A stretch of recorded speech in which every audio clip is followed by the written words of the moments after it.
Friends, in today's video, we are going to be designing a drop-down navigation in Figma. So we already have the hero section for the website. So we are going to create the drop-down now.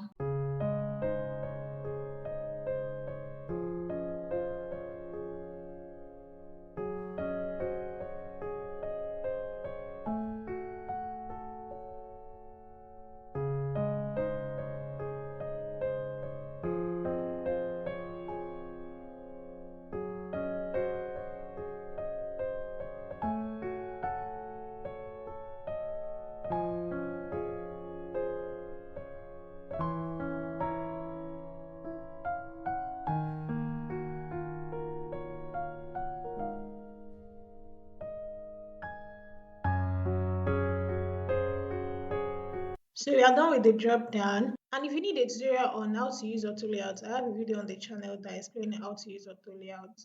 To actually get the drop-down, this is an overlay. So what I'm going to do is I'm going to go to prototype, select this element,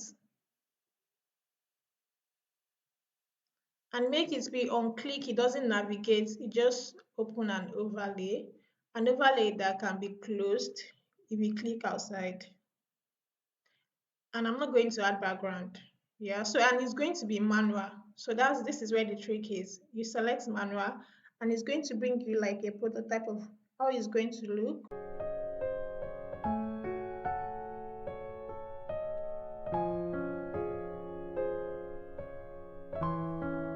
So it's just like get the exact thing you're looking for. So with this, you can know the spacing between. You can see the spacing between, as well as find out if it is actually centered. The prototype is to show what is going to happen when it is clicked on. So let's play the prototype.